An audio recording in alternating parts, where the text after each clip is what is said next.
Saudara, memang masih jauh untuk membahas Pilpres 2029. Namun, kans Prabowo untuk maju kembali di Pilpres 2029 masih cukup besar. Sementara pada peringatan Hari Buruh kemarin, Presiden Prabowo seakan tebar janji demi meningkatkan kesejahteraan buruh. Nah, akankah kekuatan dan dukungan buruh menjadi modal besar ia untuk kembali maju di Pilpres mendatang? Dan mampukah tebar janji Prabowo tersebut ini bisa merebut hati buruh? Kami akan membahasnya bersama dengan sejumlah narasumber yang sudah bergabung melalui sambungan daring. Di antaranya yang sudah bergabung ada Wakil Ketua Umum PAN, Viva Yoga Mauladi. Kemudian ada juga pakar komunikasi politik Unpad, Kunto Adi Wibowo. Dan nanti akan menyusul juga kami perbaiki koneksinya bersama dengan Prof. Teresa Aulia Valianti, pakar ekonomi dari UI. Selamat pagi, Bapak. Selamat pagi, Mas. Selamat pagi juga. Oke, Prof. Teresa sudah bisa bergabung? Iya, Oke. apakah suara saya terdengar? Oke, masih suaranya ya, Prof. Teresa. Kita perbaiki lagi nanti koneksinya. Saya mau ke Mas Kunto terlebih dahulu. Mas Kunto, Anda melihat kemarin pagi Pak Prabowo bicara di depan para buruh ya, di peringatan Hari Buruh. Ini bagaimana? Kalau saya melihatnya kok auranya mirip-mirip lebih ke orasi mungkin ya daripada pidato. Iya, ya sebenarnya hampir sama kan pidato dan orasi. Tapi memang Pak Prabowo sangat suka untuk melakukan pidato yang berapi-api atau dalam bahasa Mas Bre tadi berorasi gitu kan. Dan ini terlihat bagaimana Pak Prabowo seperti apa ya mengobral janji, menjanjikan banyak hal kepada buruh karena mungkin suasananya mendukung, karena mungkin Pak Prabowo-nya juga sudah terlanjur berapi-api gitu. Tapi paling tidak kalau kita cek lagi bagaimana sih hubungan Pak Prabowo dengan buruh ini gitu kan. Sejak beliau dilantik gitu kan, saya mencatat ada 8 hal yang dilakukan oleh Pak Prabowo dan salah duanya itu sangat responsif. Jadi misalnya pada Februari ketika menerbitkan PP nomor 6 2025 tentang program Januari dulu tentang kenaikan usia pensiun yang kemudian direspon oleh banyak asosiasi dan serikat buruh yang bilang bahwa dengan kenaikan usia pensiun itu punya dua sisi mata uang. Yang jeleknya adalah kalau di PHK sebelum pensiun itu waktu tunggunya lama untuk mencairkan jaminan kesejahteraan. Lalu kemudian 1 bulan kemudian terbit PP nomor 6 tentang penyelenggaraan program jaminan kehilangan pekerjaan, di mana korban PHK tetap dapat 60% dari jaminan itu. Dan menurut saya ini kan sesuatu yang responsif ya Mas. Lalu kemudian ada THR, lalu kemudian ya itu bulan Maret, lalu bulan Mei membentuk dewan, lalu kemudian yang kita dengarkan kemarin. Jadi menurut saya kita harus lihat apakah memang kita buktikan aja janji yang banyak bulan Mei ini apakah benar responsif seperti bulan Januari Februari kemarin gitu kan. Dan saya sih berdoa mudah-mudahan memang responsif, dan kalau dihubungkan dengan politik kan yang dipegang oleh buruh apalagi nanti pemilu masih jauh, ya perwujudan dari janji-janji itu yang kemudian akan dikejar gitu Mas. Oke, tapi kalau kita tidak kaitkan ke pemilu sepertinya agak susah nih Mas Kunto, karena kemarin Pak Prabowo bilang merasa menjadi pemimpin para buruh, bahkan menyinggung lagi sudah 4 kali gagal, kemudian yang di kelima menang, itu semuanya buruh tetap ada di samping beliau gitu ya dalam pemilu. Apakah ini juga bisa menjadi jalan Prabowo untuk menggait dukungan lagi untuk nanti ikut yang ke-6 kalinya di 2029 seperti itu?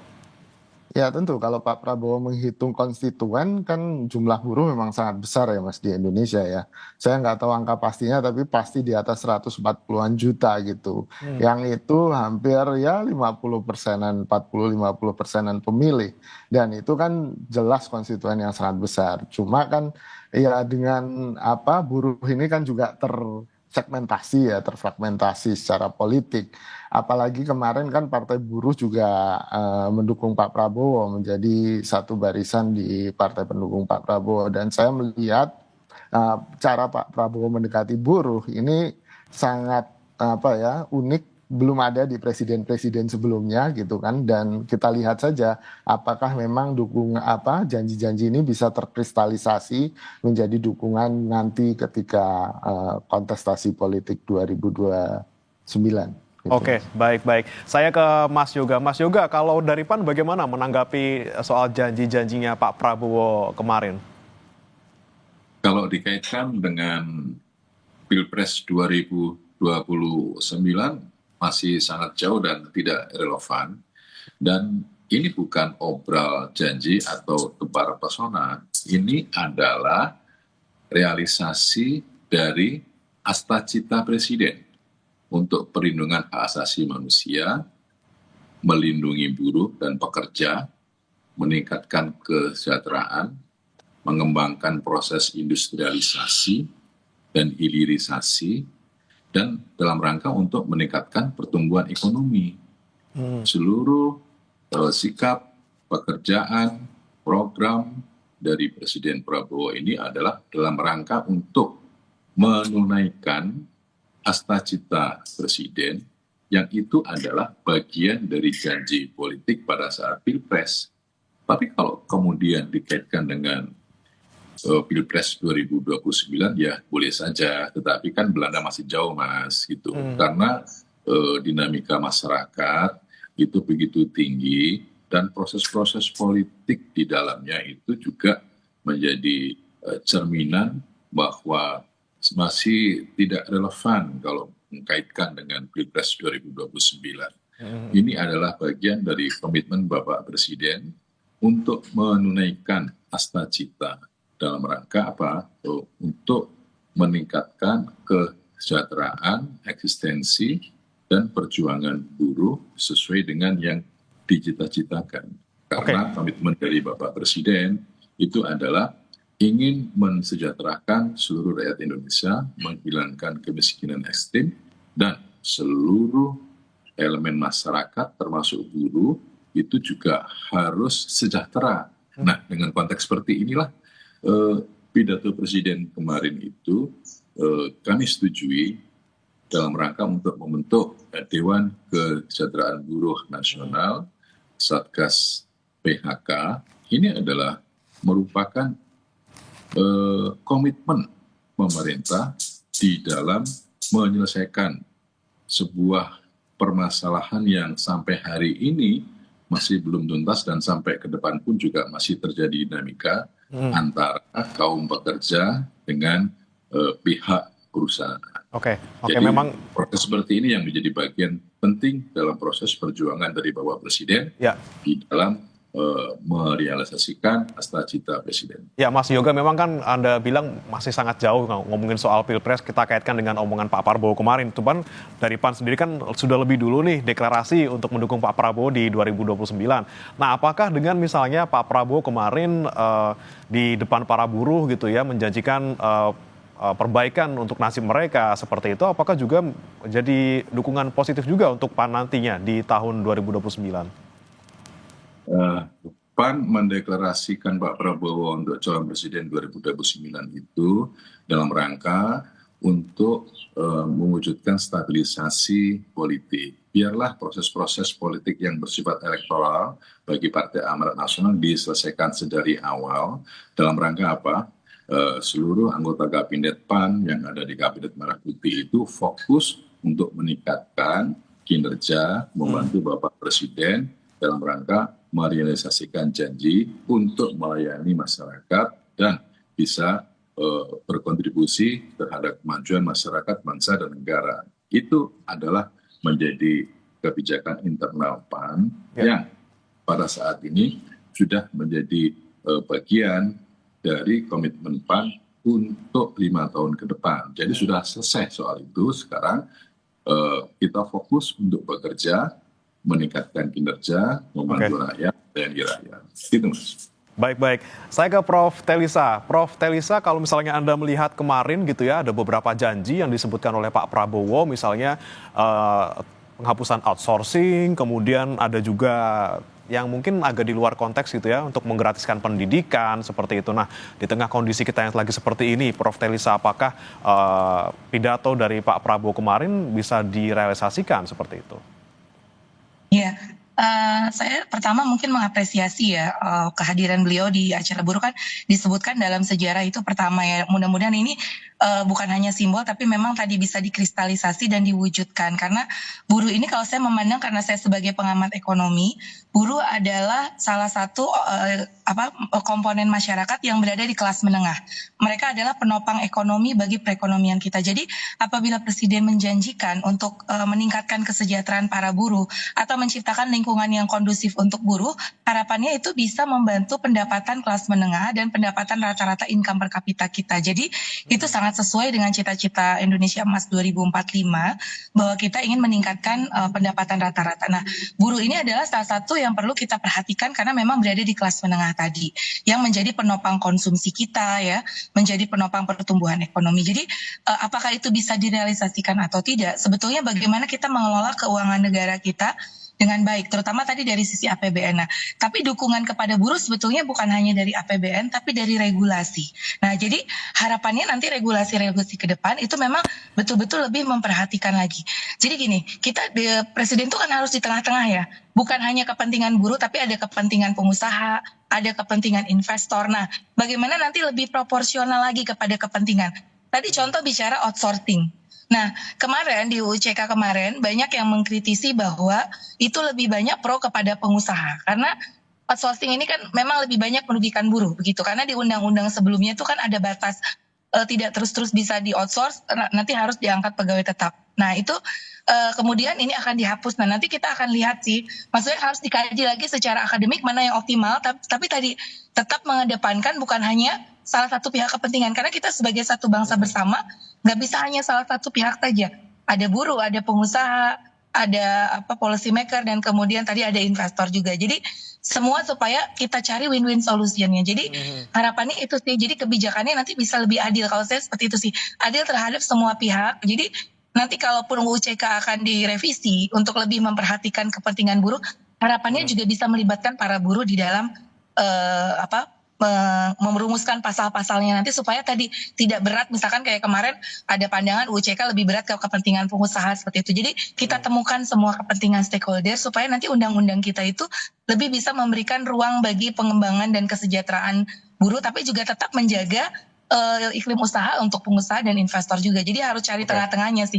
Nah, itu mungkin challenge-nya di situ. Ya, tapi memang Prof ya, kita harus menimbang-nimbang antara dua kepentingan seperti itu ya. Tapi sebelum pembahasan ke sana gitu ya, kan Pak Prabowo sudah berjanji akan mempertemukan 150 pengusaha dan juga bos buruh gitu ya, untuk duduk bareng untuk merumuskan ini. Tapi sebelum itu terjadi, Prof Telisa, ini kan kita melihat sudah ada pergerakan dalam tanda kutip dari pemerintah untuk mensejahterakan buruh, untuk kepentingan buruh. Nah, ketika ada narasi yang istilahnya lebih positif ke buruh untuk saat ini gitu ya, apakah ini juga akan nanti mempengaruhi iklim investasi sementara ini sebelum nantinya mereka akan membahasnya di satu meja seperti itu? Iya, jadi ini memang perlu dikomunikasikan kebijakan ya. Jadi kok ini juga masalah komunikasi kebijakan. Jadi kan ini kan tentu akan dipandang oleh publik, media juga menyoroti ya. Jadi artinya kita berharap komunikasi kebijakannya oke.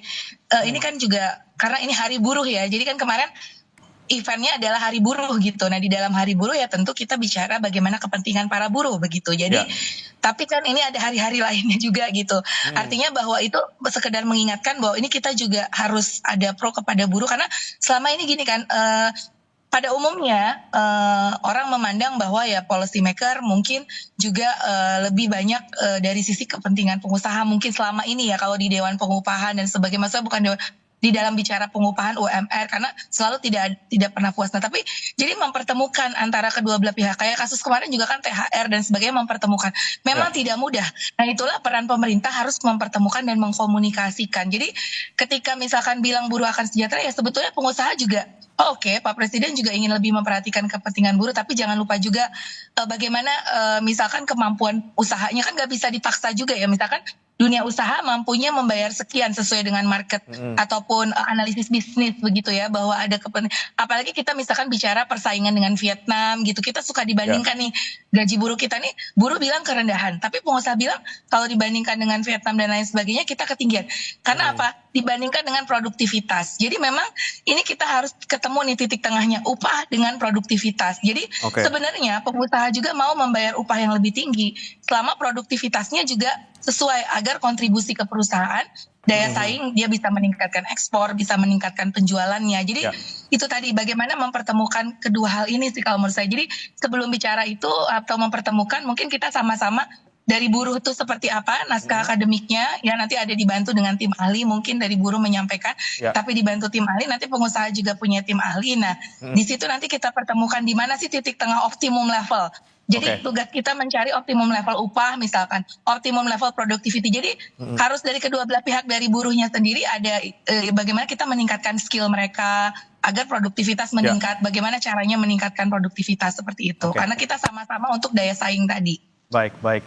Sekali lagi ini memang kita perlu mencari titik tengahnya ya, Prof. Telisa terkait ini. Tapi kalau kita bicara lagi soal politik ini ya, terkait dengan omongan Pak Prabowo kemarin gitu, saya ke Mas Kunto lagi. Mas Kunto, sepertinya kalau kita perhatikan ada fenomena di mana seorang politikus ataupun misalnya pejabat gitu ya, itu sepertinya mengandalkan dalam tanda kutip itu orasi ataupun narasi yang sifatnya populis gitu ya, yang mendukung banyak masyarakat, terutama di kaum menengah ke bawah. Nah, kalau Anda melihat apakah memang pembicaraan Pak Prabowo kemarin ini juga salah satu upaya untuk menggait dukungan tersebut? Iya, sebenarnya kan memang benar kata Pak Wamen Viva tadi kan, bahwa kita masih jauh Mas 2029.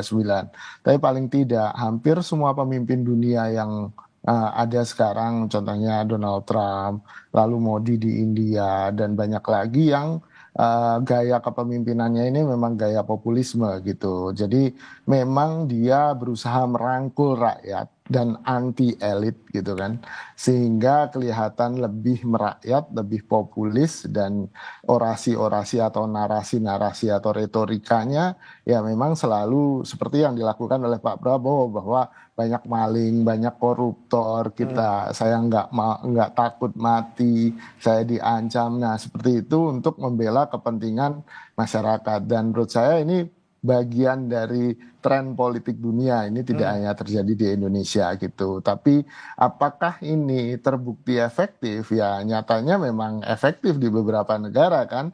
Tapi jangan sampai isunya lari ke rasis, ke etnisitas. Ini yang kita berusaha hindari. Dalam koridor itu Pak Prabowo masih oke. Dalam artian ya populismenya populisme yang terkait dengan kelas pekerja, dan ini kan sesuatu yang sebenarnya perlu diapresiasi. Yang kedua, kalau menurut saya Pak Prabowo juga punya PR. Kemarin kan sebelum peringatan Hari Buruh ini kan, kalau isunya adalah kemiskinan, kita dapat data dari Bank Dunia, ternyata angka kemiskinan kita 60%-an kan gitu.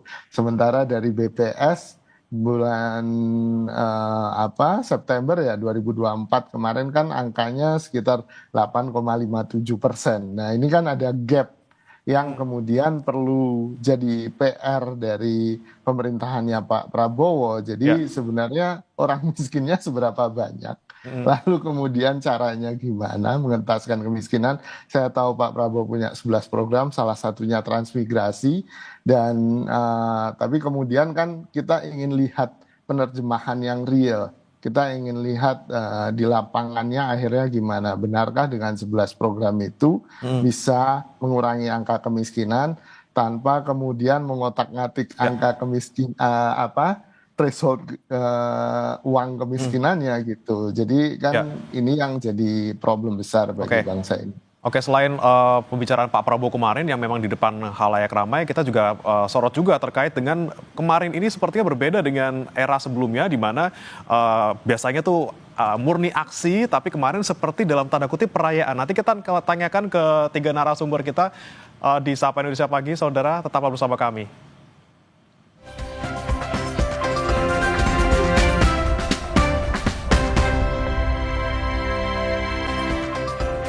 Kembali di Sapa Indonesia Pagi Saudara, dan kita masih membahas terkait dengan pidato Pak Prabowo kemarin di Hari Buruh dan kaitannya dengan dukungan mungkin ke kontestasi selanjutnya. Nah, saya berikutnya ke Mas Yoga. Mas Yoga, ini kan kita perhatikan mungkin berbeda dengan tahun lalu, di mana biasanya kan kalau Hari Buruh isinya unjuk rasa gitu ya, murni dari para buruh gitu ya untuk turun ke jalan menyuarakan suara mereka. Tapi kemarin sepertinya seremonial seperti itu di Monas dengan mengumpulkan banyak sekali buruh dengan kegiatan hiburan dan juga diisi dengan Pak Prabowo berpidato seperti itu. Nah, Anda melihatnya ini yang dilakukan oleh pemerintah sekarang gitu, Pak Yoga, apakah memang untuk menenangkan kondisi kita yang sedang bergejolak secara ekonomi maupun politik, atau seperti apa? Karena memang kalau tadi Anda bilang kalau untuk ngomongin soal pemilu masih agak jauh gitu.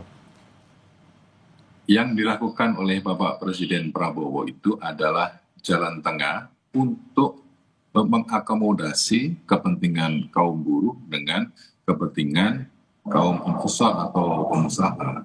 Tidak menggunakan teori Marxis yang selalu kontradiktif antara kaum proletar dengan kaum borjuis, bukan seperti itu. Tapi karena ini adalah negara Pancasila, maka Pak Prabowo mengambil jalan tengah, yaitu mengakomodasi seluruh kepentingan dari kaum buruh yang akan dipertemukan dengan para pengusaha, karena ini antara pekerja dengan pengusaha adalah satu mata uang dengan dua sisi yang tidak bisa dipisahkan.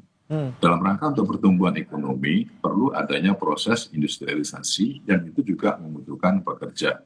Tetapi pekerja itu hak-haknya harus dilindungi, mulai dari pesangon, kalau kemudian di PHK, kemudian hak kesehatan, hak penghidupan yang layak, untuk upah yang ya secara kemanusiaan juga bisa menjadi bagian penting agar mereka bisa hidup layak. Dan juga bagi pengusaha, pengusaha juga punya kepentingan dia mendapatkan meraih keuntungan. Nah, proses untuk menjaga keseimbangan antara kepentingan kaum buruh dengan kepentingan pengusaha ini, disinilah peran dari pemerintah, yaitu yang ingin melakukan sebuah proses komunikasi yang dialogis, yang sama-sama simbiosis mutualisme yang menguntungkan, karena apapun juga antara pekerja dengan pengusaha itu tidak bisa dipisahkan. Nah, dalam kerangka itulah Pak Prabowo atas nama negara ingin melakukan proses untuk konsolidasi, memediasi, dan juga melakukan proses dialog yang efektif dalam rangka menjaga persatuan, menjaga kesatuan, dan seluruh kepentingan baik yang dari aspek buruh maupun dari aspek pengusaha itu bisa terakomodasi dan bisa terjaga semuanya. Tentunya yang kegiatan kemarin di Monas juga salah satu upaya juga untuk menarik ataupun menampung aspirasi dari para buruh tentunya ya, Mas Yoga. Saya ke Mas Kunto. Mas Kunto, kalau kita perhatikan kemarin memang tidak hanya di Monas saja peringatannya gitu ya, yang seremonial, tapi juga ternyata ada aksi lain di DPR gitu ya. Ini beberapa pihak bilang bahwa oke, kami tidak mau ikut ke Monas karena di sana kami tidak bisa bersuara gitu ya. Justru ketika kami beraksi di DPR, ini kami ingin mengkritik selama ini apa yang dilakukan oleh Pak Prabowo yang masih dalam tanda kutip ini dinilai oleh mereka itu tidak terlalu berpihak kepada kaum buruh. Anda melihatnya fenomena kemarin seperti apa nih, Mas? Ya, saya pikir itu wajar ya Mas ya, karena di buruh kan juga ada banyak serikat buruh, ada serikat, misalnya saya ada di serikat pekerja kampus sebagai dosen, kan saya juga buruh Mas, juga digaji oleh orang gitu kan. Dan di sini teman-teman kemarin, teman-teman dosen, serikat pekerja kampus melakukan demonstrasinya di depan DPR. Mereka memang tidak ikut ke Monas gitu. Ini kan bagian dari refleksi kita bahwa misalnya di dosen ada isu tukin yang tak kunjung selesai gitu kan. Ini kan juga bagian dari peningkatan kesejahteraan buruh yang namanya dosen tadi gitu. Dan menurut saya ada banyak kepentingan buruh dan itu tidak bisa ditampung dalam satu bejana besar di Monas, dan pasti akan ada banyak kepentingan-kepentingan buruh lain yang juga ingin didengarkan. Dan di sini kan menurut saya ini dinamika demokrasi yang sangat yang perlu dipupuk dan perlu dipelihara gitu. Jangan sampai semuanya tersentralisasi di Monas kan gitu. Ini jadi nggak lucu. Dan menurut saya ini juga jadi catatan penting bahwa di samping keberhasilan dan tadi catatan positif pemerintahan Pak Prabowo dalam menangani isu buruh dan kemiskinan, ternyata juga masih banyak PR, isu-isu yang belum tersentuh oleh pemerintahan Pak Prabowo ini gitu kan. Dan teman-teman yang ikut demonstrasi di depan DPR berusaha menyuarakan itu. Jangan sampai isu-isu ini kemudian dilupakan larut dalam orasi besarnya Pak Prabowo gitu sih Mas. Oke, banyak PR yang dari Pak Prabowo yang memang harus dibereskan, tapi kemudian sudah ada janji-janji lagi seperti itu yang baru kemarin disampaikan Pak Prabowo. Tapi ketika nanti nih, Mas Kunto, janji-janji baru ini itu juga tidak terlaksana atau sulit terlaksana. Dampaknya seperti apa? Apakah nanti kepercayaan publik terhadap pemerintahan sekarang juga akan menurun? Iya, itu pasti, Mas. Itu kan istilahnya kan publik atau warga negara akan menghukum pemerintahannya dan bentuk hukumannya kan bisa jadi tidak dipilih lagi dalam pemilu 2029 kan gitu atau dalam bentuk demonstrasi-demonstrasi yang mungkin akan digelar oleh buruh, oleh serikat-serikat pekerja yang kepentingannya tidak kunjung didengarkan oleh pemerintah dan menurut saya ini kan yang harus dimitigasi dan selalu dikomunikasikan oleh pemerintah kepada teman-teman pekerja ini bahwa memang pemerintah nggak bisa dengan serta-merta mengabulkan semua permintaan buruh, tapi kan ada usaha. Nah, usahanya ini yang kadang-kadang tidak kelihatan karena memang komunikasinya memang nggak bagus atau kemudian pemerintah terlalu fokus pada isu-isu yang kelihatan besar dan mengandung kepentingan elektoral. Nah, ini yang kemudian perlu juga dilakukan secara kontinu oleh pemerintah. Gitu. Oke, tidak kelihatan usahanya dan juga agak sulit juga ya untuk memenuhi semua tuntutan dari para buruh. Tapi saya ke Prof. Teresa. Prof. Teresa, tadi Anda sebutkan memang kepentingan ada di dua pihak gitu ya, dari pengusaha dan juga dari buruh. Ada juga tadi rencana pertemuan antara kedua pihak. Nah, tapi nanti kira-kira ketika mereka bertemu nih, Prof. Teresa, apa yang seharusnya jadi poin-poin yang bisa menyeimbangkan mereka? Misalnya tidak hanya soal upah pastinya ya, terkait dengan kontrak juga mungkin akan dibahas seperti itu, Prof. Teresa? Iya, tentu upah, kontrak, ya skema-skema mereka. Dan ini mungkin juga perlu dibahas nih perkembangan terkini ya. Misalkan bahwa kita saling, tadi saya setuju dengan Pak Wamen dan Pak Kunto ya, kita harus ada bahwa kita bersama-sama di perahu yang sama. Jadi bukan mendikotomi, tetapi kita sebetulnya punya tujuan yang sama, kita berada di perahu yang sama dan kita menghadapi musuh yang sama ya ini. Sekarang misalkan tarif gitu kan, pertumbuhan ekonomi dunia melambat, harga komoditas turun. Nah ini kan kita harus bersama-sama untuk survive gitu. Bagaimana meningkatkan daya saing kita, mempertahankan posisi pasar kita. Karena kalau masing-masing dengan egonya masing-masing ya nanti kita akan tertinggal dari kondisi sekarang sangat sulit ya. Karena IMF sendiri kan sudah memproyeksikan pertumbuhan ekonomi kita di bawah 5%, terus kemudian juga kemiskinan tadi datanya juga kalau dari Bank Dunia mengalami peningkatan. Nah, kita harus sama-sama ini seperti apa. Jadi mudah-mudahan dengan adanya trigger-trigger permasalahan dari sisi eksternal, kedua belah pihak lebih bisa membicarakan nih bagaimana dari masing-masing itu gitu. Jadi dari kepentingan buruh seperti apa, dari kepentingan pengusaha seperti apa, dari pemerintah seperti apa, yang pemerintah juga memfasilitasinya dengan kondisi APBN kita sekarang seperti apa. Jadi kan pasti ujung-ujungnya juga harapannya ada dukungan APBN ya, juga dukungan regulasi misalkan seperti itu. Jadi selain upah, kemudian juga masalah kontrak, kemudian tadi decent work ya. Jadi bagaimana pekerjaan dan penghidupan yang layak sesuai dengan amanah undang-undang. Jadi pengusaha dan jangan lupa juga mungkin dari sisi pengusaha ya, buruh-buruh kita itu seperti saya sampaikan kebanyakan di kelas menengah, di mana kelas menengah ini adalah juga penopang konsumsi, demand. Jadi demand terhadap produk-produk yang dihasilkan oleh dunia usaha itu juga konsumennya adalah para buruh itu. Jadi kalau misalkan para buruh itu pendapatannya melemah, kemudian mereka tidak sejahtera, ujung-ujungnya demand akan lemah. Dari indeks penjualan retail kita yang melemah, indeks keyakinan konsumen yang ada tren pelemahan, nah itu kan merugikan juga untuk pengusaha. Nah di situ, jadi timbal baliknya itu supaya tadi kalau buruhnya nggak sejahtera, siapa yang akan meningkatkan permintaan untuk produk-produk dunia usaha seperti itu. Jadi efeknya juga timbal balik ya seperti itu ya? Iya, jadi ada efek timbal balik. Nah dengan efek timbal balik ini mudah-mudahan jadi lebih bisa ketemu gitu. Iya. Baik, baik. Saya ke Mas Yoga lagi. Mas Yoga, ini beban pemerintah makin berat nih ya dengan kemarin Pak Prabowo bilang beberapa poin, apalagi membentuk Satgas baru, kemudian ada Dewan Kesejahteraan Buruh Nasional. Ini kemudian bagaimana nih pemerintah ke depannya semakin banyak beban, semakin banyak fokus yang harus dikerjakan. Bagaimana nih Mas Yoga? Ya, itu adalah komitmen dari Bapak Presiden Prabowo untuk berpihak kepada kaum buruh dengan membentuk Dewan Kesejahteraan Buruh Nasional, kemudian membentuk Satgas PHK. Ini adalah salah satu bentuk perjuangan kaum buruh yang bisa terfasilitasi oleh negara. Kita menginginkan bahwa antara interaksi atau hubungan pekerja dengan pengusaha ini harus saling menguntungkan. Apabila tidak, maka akan terjadi persoalan bukan saja ekonomi, tetapi juga akan mengarah ke persoalan sosial politik.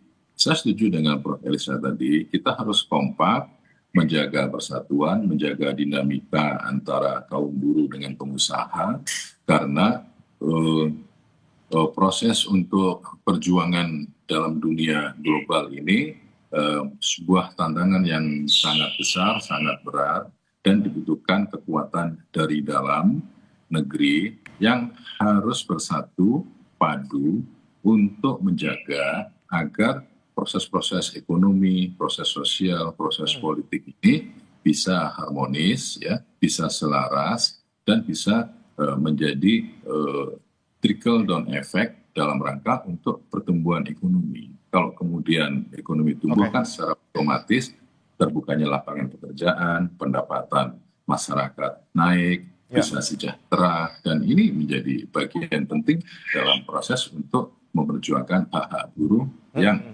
terhindar dari eksploitasi, dari ketidakadilan, dari kesemena-menaan, dan itu harus menjadi kerangka dasar dari pemerintah agar bisa diperjuangkan dan kemudian diamanatkan dalam proses politik menjadi kepentingan dari Dewan Kesejahteraan Buruh Nasional. Baik, baik, Mas Yoga, kami tangkap poinnya. Kemudian terakhir sebelum kita tutup, saya mau ke Mas Kunto dan juga Prof. Telisa, singkat saja terkait dengan pembentukan Satgas dan juga Dewan Kesejahteraan Buruh Nasional. Apa saran Anda ataupun usulan Anda agar kedua Satgas ini bisa berjalan dengan efektif dan lagi-lagi tidak membebani anggaran negara, karena lagi-lagi ini ada badan baru yang dibentuk seperti itu. Saya ke Mas Kunto terlebih dahulu. Mas Kunto, silakan.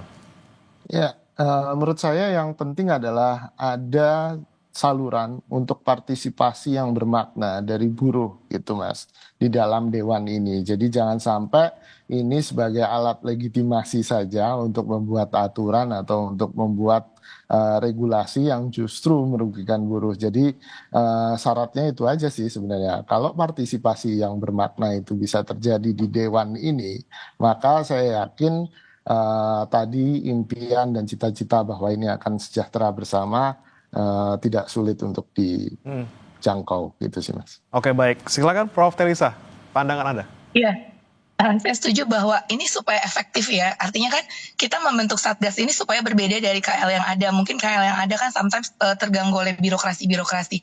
Nah, dengan Satgas ini harapannya bisa lebih cepat dan lebih implementatif. Jadi kayak belusukannya gitu loh, bahwa apa sih problemsnya. Kita mulai dari hal-hal yang jangan terlalu makro gitu ya. Sometimes kan kalau KL juga udah banyak yang makro, akhirnya juga di dalam ketika implementasi atau eksekusinya ini jadi kurang gitu. Nah, itu kita harus mulai masuk harapannya Satgas ini ke hal-hal yang juga implementatif dan praktis di lapangan. Ada masalah ini, solusinya ini segera dieksekusi. Ada masalah ini, solusinya ini eksekusi, evaluasi, pantau. Jadi itu ya, efektif gitu loh. Benar-benar keberadaan Satgas ini efektif. Nah, kalau masalah anggaran, saya mungkin ingin bicara sedikit. Harapannya Satgas ini tidak terlalu membebani anggaran, karena kan ini ada orang-orang KL juga yang sebetulnya sudah dapat porsi anggaran. Jadi hanya tambahan untuk orang-orang di luar Satgas yang untuk mempercepat gitu ya tim implementatifnya itu tadi. Jadi harapannya tidak membebani anggaran lagi, menggunakan yang ada, dan kemudian juga bisa lebih ke pekerjaannya gitu, bukan hanya fokus kepada kegiatan-kegiatan yang kemudian nanti bisa ya jadi nggak sesuai lagi dong dengan prinsip efisiensi yang sedang diterapkan. Semoga itu bisa masukan ini bisa ini ya, maksudnya satgasnya lebih ke hal-hal yang efisiensi juga dan produktif tapi solutif gitu. Oke, baik. Berarti seremonial juga kita coret ya dari segi efisiensi ini tentunya ya. Baik, kita harapkan semoga apapun yang dilakukan oleh pemerintah nantinya bisa berjalan dengan baik. Kepentingan kedua pihak juga bisa terpenuhi dan nanti tujuan utamanya atau akhirnya ekonomi kita juga semakin membaik. Terima kasih Mas Viva Yoga Mauladi, Mas Kunto, Prof. Telisa sudah bergabung bersama kami di Dialog Sapa Indonesia pagi hari ini. Salam sehat.